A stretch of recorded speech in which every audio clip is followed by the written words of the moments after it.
Hi everyone, in this video I'll show you how to access the COM100D or COM100E data logger using iSolarCloud. Step 1. Click on Plant in the left-hand menu. Step 2. Use the search bar labelled Plant Name or Device SN to find your plant. Step 3. Click on the Device tab.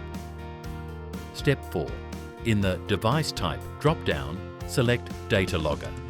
At this point, you should see the Remote Maintenance icon. Click on it to remotely access the logger. If you don't see the Remote Maintenance icon, make sure that Remote Maintenance is enabled locally on the device. I hope this video helps. If you found it useful, don't forget to like, share and subscribe for more solar inverter tips and troubleshooting guides. Thanks for watching, and I'll see you in the next video.